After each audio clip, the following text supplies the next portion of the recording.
wampaye isezerano umbwira yuko uru rukundo ari urwa nyuma wipfuza kuzogira hamwe isi. Wampaye isezerano urambwira yuko ari jewe mahitamo ya nyuma ushaka kuzogira mu rukundo. Wambwiye ingene wababajwe mu rukundo, wambwiye ingene vyakugendekeye mu nkundo zabanje izobanje kujamwo, umbwira ivyo wipfuza, umbwira naho ushaka gushika turi kumwe. Wansavye ivyo ndagukorera, umbwira ko ushaka ko nzokuba hafi, umbwira ko ushaka umuntu muzofatanya urugendo rw'ubuzima mu kubaka ubuzima mukagera kure. Urambwira yuko naho vyoshika ibintu ntibigenda uko twabipanze canke ibintu ntibigenda uko tuvyifuza, uzagumana nanje. Urambwiye naho bagomba kaguhitishamwo kandi kundi gushasha wahitamwo jewe. Kumbe warambeshaga kubera yuko ariya wambwira yose yari amajambo, kubera biriya vyose wakora kwari kugira ngo uronke umubiri wanje, kwari kugira ngo uronke umufuko wanje, kwari kugira ngo uronke umutima wanje. Ubona ingene ubabaza kuko nawe wari warababajwe. Ese ya majambo asize umunyu wambwira, ese vya bitangaza wanyizeza, ese nibi uri kurankorera?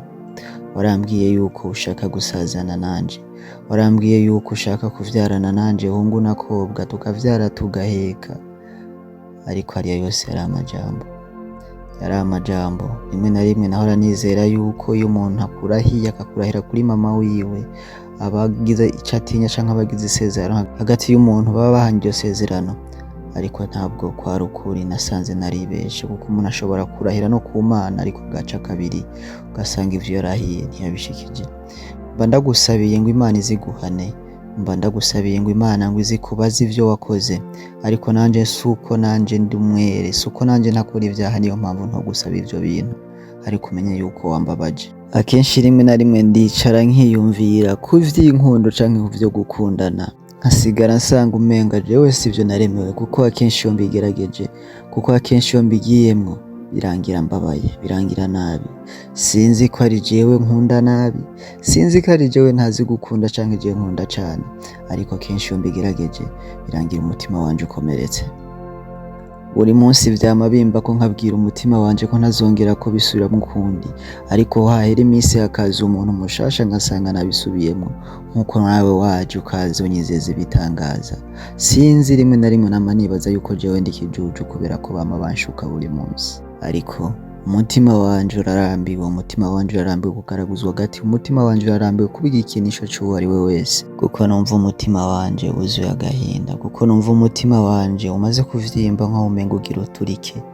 Reka uturike birangire, reka birangire. Ahari nofata iyindi ngingo, ahari nofata iyindi ntera y'ubundi buzima. Umuntu ashobora kubaho hakabaho ariko agapfa ahagaze, nanje ndi mw'ivyo bihe ndiko ndapfa mpagaze. Kubera iki waje mu buzima bwanje? Kubera iki Imana yemeye tugahura? Kubera iki nawe waje nk'abandi ariko simbibone? Ese ko washaka umubiri wanje, ugashaka n'umufuko wanje, ugashaka n'umutima wanje, kuba warambabaje ese birakunezeza? Ese nawe aho uri wumva wishimye? Simbizi uko wiyumva, ariko Imana ikubabarire. Warakoze kumbabaza, ariko warakoze no kunyigisha.